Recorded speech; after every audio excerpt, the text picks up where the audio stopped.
Halo semuanya, di sini saya akan membuat tutorial tentang cara penggunaan database lokal, di mana database lokal dalam aplikasi itu ada beberapa, ada yang bentuknya seperti SQL, ada yang cuman kayak file JSON biasa gitu kan.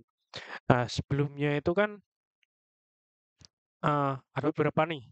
Kita kan udah belajar shared preference. Nah, shared preference itu juga database lokal. Nah, mungkin ini saya udah nyiapin kode editor dan juga Flutter-nya, di mana ya inilah default awal dari Flutter kan gini kan. Nah, tadi kan kembali lagi database lokal tadi kan ada SQFlat dan juga shared preference. Nah, itu jika teman-teman mau bikin seperti database pada umumnya, yaitu kita pakainya SQLite. Kalau mau cuman kayak kita nyimpan-nyimpan data yang kayak tipe datanya tuh nggak ada gitu kan, yaitu kayak tipe datanya tuh nggak begitu berpengaruh gitu ya, kita bisa pakai set preference. Tapi kalau mau seperti database asli, nah kita pakainya SQLite. Nah, mungkin ini package yang nantinya akan kita pakai untuk untuk membangun sebuah aplikasi dengan database lokal. Ini SQLite. Nah, sebelumnya database lokal itu apa sih gitu kan? Pasti teman-teman tuh bertanya, apa sih database lokal? Database lokal tuh biasanya tuh kita gunakan untuk aplikasi kita itu secara offline. Karena kita kan nggak langsung terhubung ke server gitu kan. Jadi semua datanya tuh kita simpan di handphone kita masing-masing.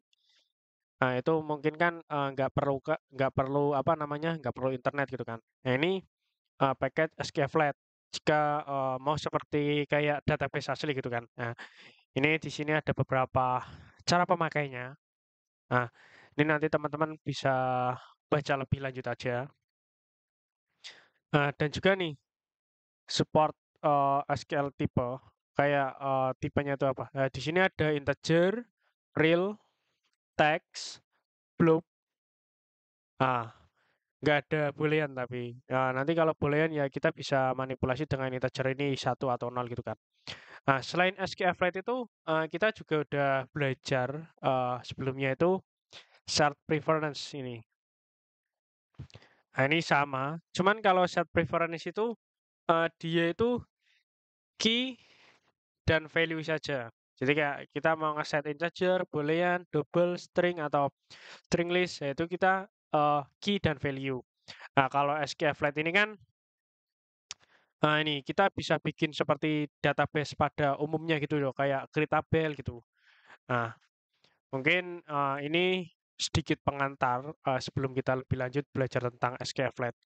Nah, jadi kita kembali lagi ke kode editornya.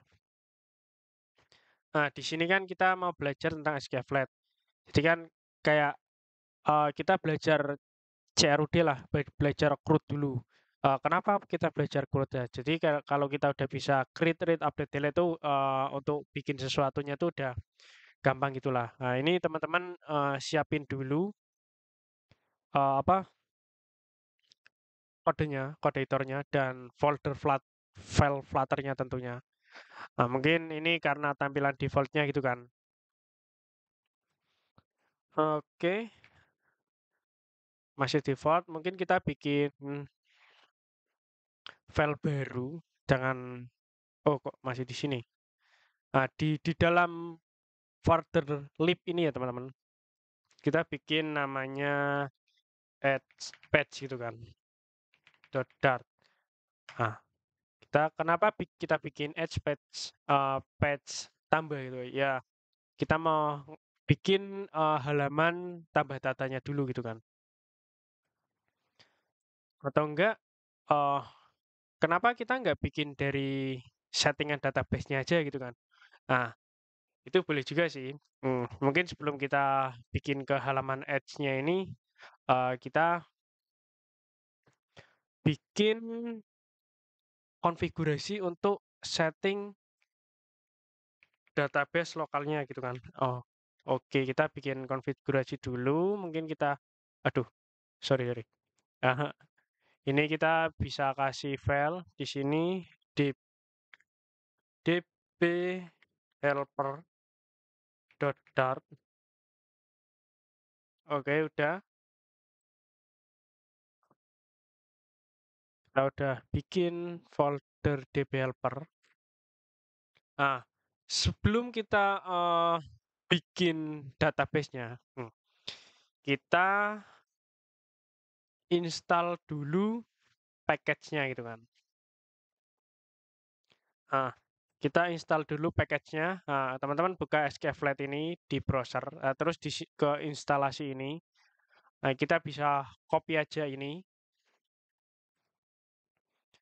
Setelah kita copy, kita buka ke terminal, kita pastekan di sini, kita paste, enter. Nah, ini otomatis kita mendownload memasang package-nya itu ke dalam folder Flutter kita. Ini udah, coba kita lihat di Paspek YAML, otomatis dia udah kepasang di sini.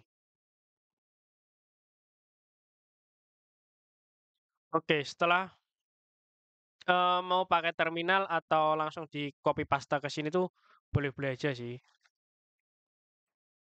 Misal nih kalau mau di copy paste ya kita ngopi yang ini, terus di dalam dependensi ini. Nah, karena kok harus di dalam dependensi ini sih? Ya, kan selain di dalam dependensi ini, ada juga di dalam dev dependensi. Yang di sini tuh buat kita waktu developing aja.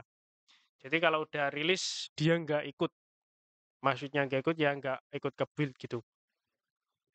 Kita kan udah nambahin package-nya nih. Selanjutnya, kita ke developer ini. Oke, kita ke developer, terus kita jangan lupa kita bikin kelasnya terlebih dahulu. Kita bikin kelas db helper. Oke, jangan lupa kita save. Kita udah save nih. Nah, setelah itu kita inisiasi lah. Jadi kayak kita tulis dulu database begini, udah kan? Setelah itu kita bikin fungsi untuk create database-nya. Jadi kita feature, ini kan, feature, terus kita bikin kembaliannya itu apa, kita bikin kembaliannya sebuah fungsi aja. Nah, terus kita tulis create db gitu. Nah, terus parameternya apa aja sih? Nah, kita kasih parameter database. Mungkin ini nah, ini di-generatein sama Copilot. Oke, untuk mempercepat aja sih. Ya, ini sama sih sebenarnya. Kayak kita bikin create DB di mana kita membuat sebuah tabel produk, tabel user kok produk, sorry. Tabel user. Kenapa nih kok kita await gitu kan? Karena kan ini asinkron await, terus di sininya butuh asinkronos. DB ini ngambil dari sini. Dia ini apa namanya ya? Biar kita bisa execute ininya. Jadi untuk kode di dalamnya itu sama aja kayak database biasanya. Terus ID-nya ini integer, primary key auto increment. Jadi dia terus bertambah. Terus name-nya teksnya itu nggak boleh, namanya nggak boleh nggak boleh kosong, atau enggak kita nggak usah ini dulu lah, kita seperti ini aja dulu. Email teks juga. Oke, udah. Nah, selanjutnya kita bikin init DB. Kita bikin future, terus sama juga di sininya itu database. Setelah itu di sini init DB, gitu kan. Oh, ini kayaknya Copilot-nya mengganggu nih. Mana ya disable-nya ya? Oh, ya udahlah, nggak apa lah. Ini DB ini kan. Nah, terus kita kasih parameter string.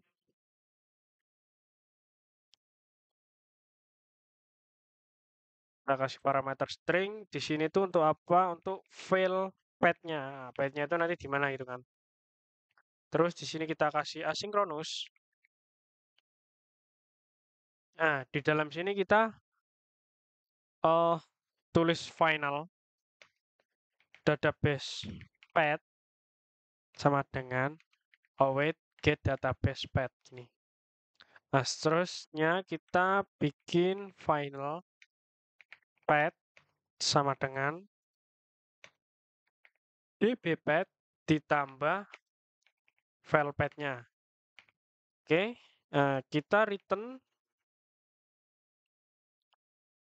read db-nya ini. Nah, ini tuh path-nya, ini versi 1. Itu apa namanya? Versinya tuh bisa kita naikkan. Jadi kayak versi 2, versi 3. Nah, itu biasanya kalau kita mau kita pakai ini kan ini on upgrade nih. Kita versinya bisa naik atau turunkan.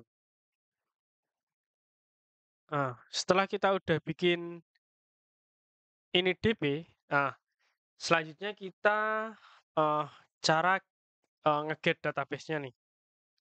Ini udah dibikinin, nggak apa-apa lah, biar cepet lah. Sama aja sebenarnya. Kita feature, terus di dalamnya itu return-nya sebuah database. Kita get get database atau misal gini lah, get DB aja lah.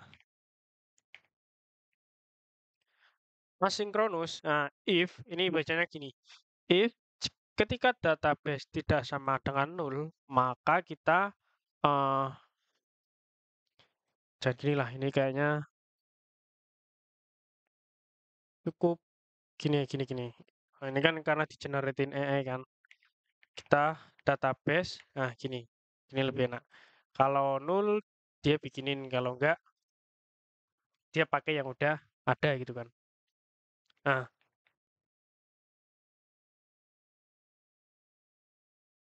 ini udah nih untuk persiapannya udah nih kayak gini aja.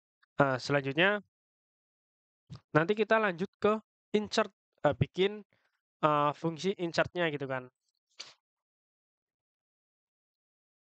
Nah, sini udah nih kita bikin DB-nya tuh kayak gini.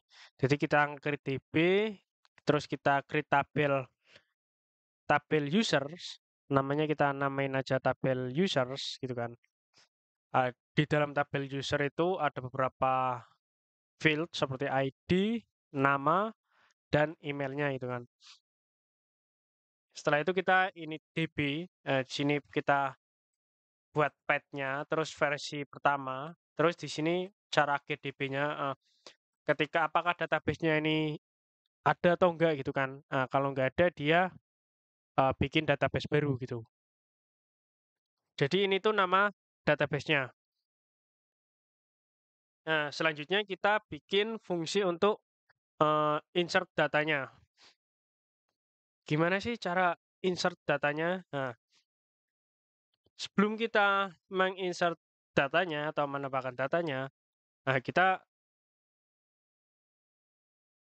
lebih baik kita bikin model dulu untuk data tersebut. Nah, kita bisa sini, kita bikin folder models.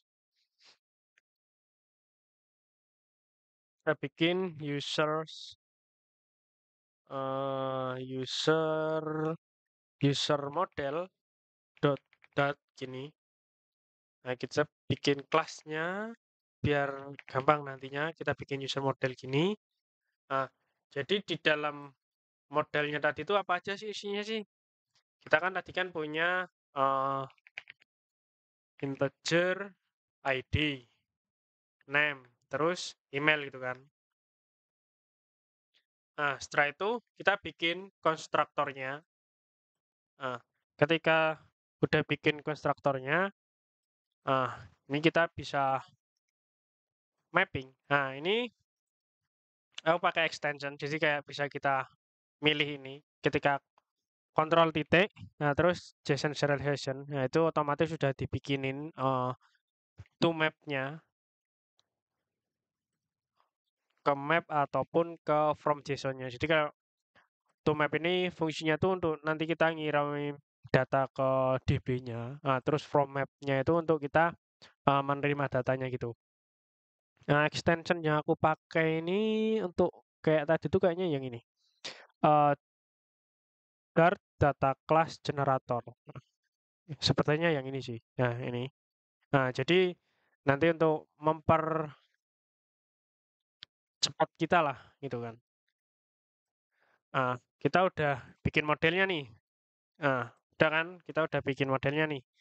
Nah, setelah kita udah bikin modelnya, kita kembali lagi ke DB helper ini. Oh, udah berapa menit nih?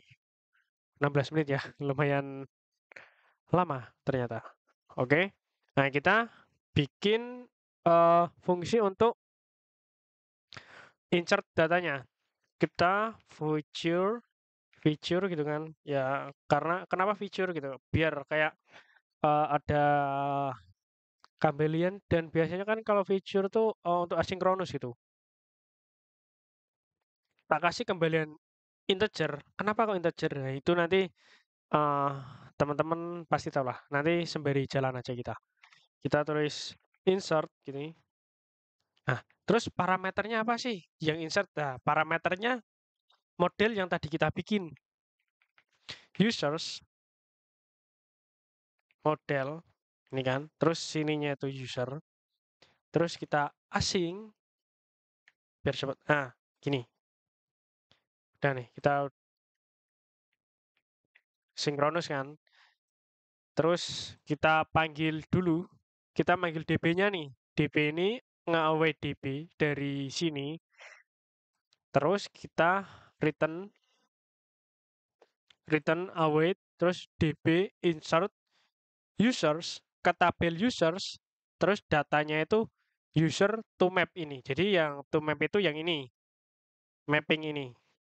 Nah, jadi pastiin ya teman-teman, yang di depan ini, JK-nya itu sama dengan ini. Nah, jadi kalau beda, nanti dia nggak masuk karena ngedeteksi bahwa tidak ada field tersebut di database gitu. Kayak misal kita di sini tulisnya name. Nah, di modelnya kita nulisnya nama, itu otomatis nanti nggak masuk itu. Kita kembali lagi ke sini. Nah, sebenarnya kalau kayak gini tuh udah aman-aman aja. Nah, tapi biasanya kan kalau kita nge-create data kan ada error gitu kan. Biar apa namanya? Datanya kalau error itu aplikasinya nggak ngestak, nah kita pakai try gini, try catch. Nah, terus di dalam sini kita yang return ini masukin ke sini, terus catch. Oh, ini kita hapus saja nggak apa. Kita ini return, sebuah exception, exception. Ah, gini, oke. Nah ini error kenapa? Bentar. Ini value of tipe is method insert return b feature integer itu kan. Oh, ini bukan return berarti. Ini throw-nya, yang sini throw-nya. Sorry teman-teman. Nah, oke. Udah nih. Jadi kita pakai try catch buat biar kalau berjalan aman-aman aja, dia pakai yang ini. Ketika bermasalah, dia nanti ngeluarinnya yang bawah ini. Jadi biar nanti aplikasinya kita tuh nggak tiba-tiba berhenti gitu loh. Nah, setelah kita bikin fungsi untuk insert, selain itu kita bikin fungsi untuk nge-get datanya. Iya kan? Selain kita nginsert kan pasti kita mau ngambil datanya gitu kan. Ah, oke. Udah nih. Fungsi insertnya udah aman. Selanjutnya kita eh bikin fungsi nge-get datanya. Atau enggak kita apa namanya? Bikin tampilan insertnya dulu aja deh. Nah, gitu kan. Jadi apakah fungsi yang kita bikin ini berjalan dengan lancar atau enggak? Nah, mending kita langsung cobain aja. Nah, kita kembali lagi ke file add patch ini. Kita bikin stateful, kita terus add patch. Nah, sini kita scaffold, kita kasih ebar. Ini udah dibikinin. Oke, text field. Ini kasih koma sini biar rapi. Coba kalau nggak bisa, oh nggak bisa ternyata. Oke, ini kok tampilannya belum berubah karena di sini kita belum ganti yang ini default dari Flutter kita hapus saja. Terus di sini kita ganti add patch. Kita save. Oke, udah keganti. Udah nih kan. Nah, ini simple aja seperti ini nggak apa-apa. Kalau teman-teman mau di styling, silahkan. Ini udah nih, di sini nge user kan. Oke, selanjutnya, nah kita bikin controllernya untuk kan ini kan di sini kan kalau kita ngetik gini, kalau kita nggak simpan value-nya kan nggak kirim kan.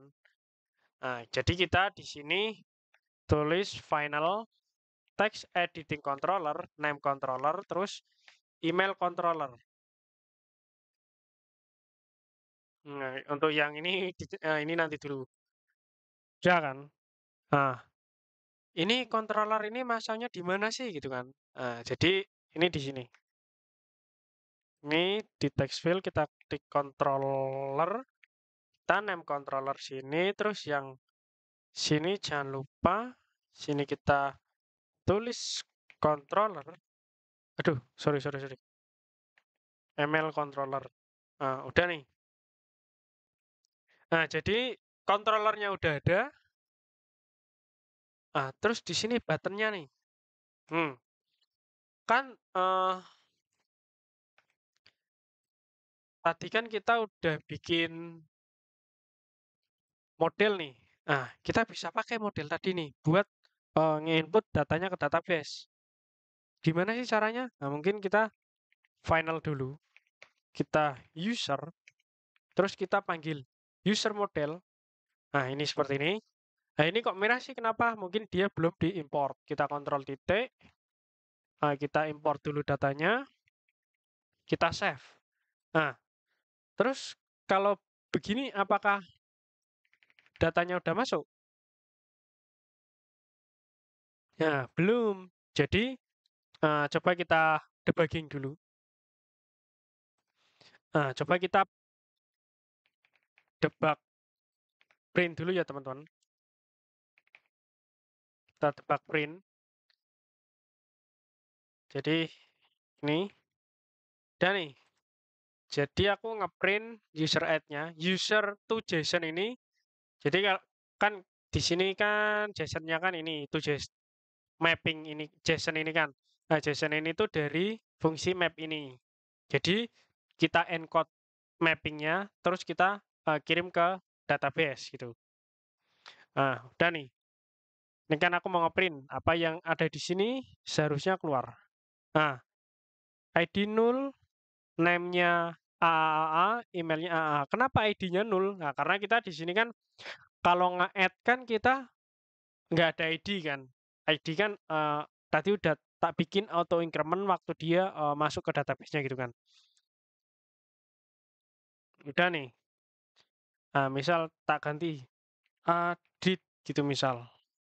Nah, jadi di sini adit, di sini emailnya. Nah, jadi kita udah nyimpan value-nya nih. Nah, setelah kita udah nyimpan value-nya, apa yang kita lakukan? Nah, bener. Kita nge-add data ini ke dalam database. Tapi sebelum itu, karena kita pakai text digiting controller, kita dispose dulu nih. Ini kita dispose. Oke, udah. Nah, setelah itu kita panggil database-nya. Ini kan. Gimana sih cara kita ngemanggil database-nya gitu kan buat kita ngirim datanya. Nah, kita final response. Kenapa aku bikin final response gini? Nah, di sini ini kan. Nah, dari tadi kan ini feature integer ini buat apa itu kan? Nah, jadi nanti kan dia kembaliannya sebuah integer nih. Nah, jadi di sini aku mau simpan kembaliannya nih. Buat apa sih kembaliannya? Nah, nanti kita lihat aja. Nah, kita await. Hmm, Kita panggil kelas yang tadi kita bikin db helper ini kan. Terus titik. Nah, ini kok wah, ini kok merah nih. Nah, ini kan db helper nih. Kita panggil. Merah pasti kan karena belum diimport kan. Kontrol titik, kita panggil dulu. Nah, setelah itu kita titik, kita mau manggil fungsi yang mana nih? Nah, kita mau pakai yang insert ini. Nah, ini udah keisi kan. Nah, insert ini, oh sorry sorry, sini. Insert ini kan, dia kan butuh sebuah parameter nih. Parameternya adalah sebuah user model. Nah, jadi kita harus ngasih parameter sebuah user model juga. Sama kan? Jadi user ini kan sama-sama user model. Nah, jadi dia nggak error. Misal kalau aku tak kasih string gini, ya dia nggak mau. Nah, kok await ini kok error? Ini ada errornya nih. Await expression only use in asynchronous function. Nah, jadi di sini kita kasih async. Oke, udah nih aman nih. Nah, setelah itu coba kan kita nih udah menampung responnya kan. Nah, setelah kita tampung responnya, karena tadi kembalinya sebuah integer gitu kan. Nah, jadi ini apa namanya? Aku cek gitulah, apakah responnya itu lebih dari 0? Nah, kalau lebih berarti sukses waktu nge-add, aduh, sorry, waktu nge-add usernya. Dan jika gagal, jika nggak lebih dari 0, nah jadi ya violate to add user. Nah, ini apa ini? Ada peringatan juga nih. Asynchronous gap rating with no speed contact. Oke, mount. Ini kita bisa kita ignore aja. Ini bisa kita ignore gini atau enggak kita kasih if gini. Sorry. Mount mounted gini kan. Oke, kita masuk. Jadi kita masukin ke dalam mount. Oh, karena dia konteksnya ya. Oke, jadi kita konteks dulu terus titik mounted. Oke, aman. Yang bawah juga. Oke, udah nggak ada peringatan. Nah, setelah itu kita clear. Kan kalau berhasil kita clear nih. Misal tadi kan name controller clear. Clear tuh biar ininya tuh waktu kita ngeklik gini, jadi waktu berhasil ininya kosong lagi di sininya. Oke, udah nih. Coba kita refresh ulang dulu. Nah, jadi kalau kita berhasil nyimpen, itu nanti akan muncul snack bar di bawah sini. User add suspectfully. Misalnya aku tak edit email adit at gmail.com. Oke, coba kita lihat. Di sini aku juga udah ngedebak. 1, 2, oh, ada error nih. File db factory. Nah, jadi kalau error gini kita cari solusinya. Error state in SQLite we using as command. Oke,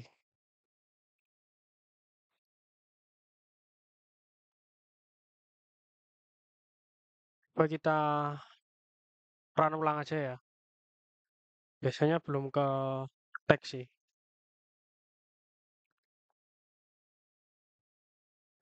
Kita run ulang, kita tunggu dulu.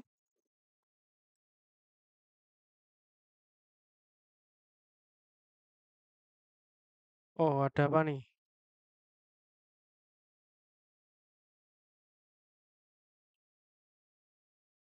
Sepertinya versi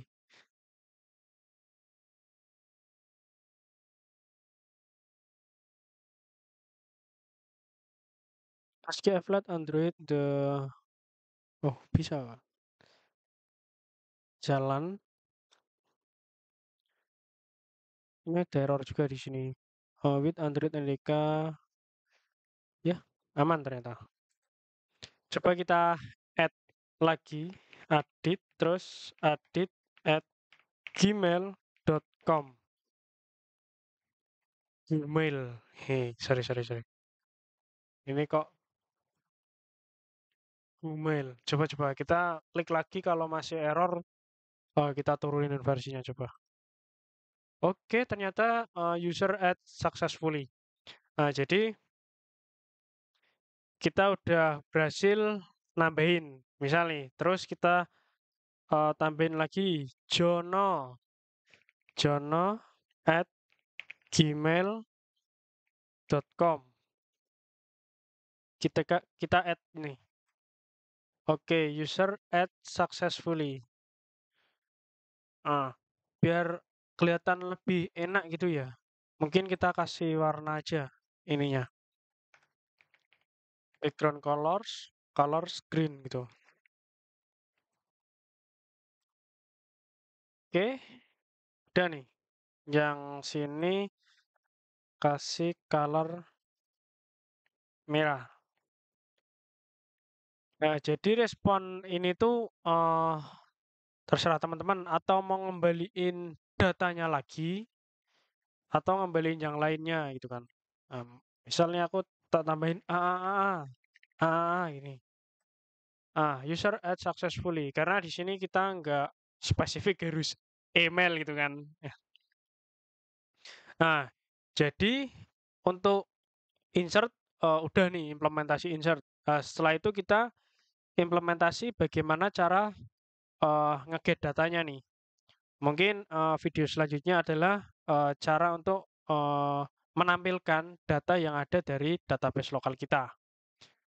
Semoga teman-teman tetap semangat untuk lanjut ke get data dan tetap semangat belajar. Terima kasih.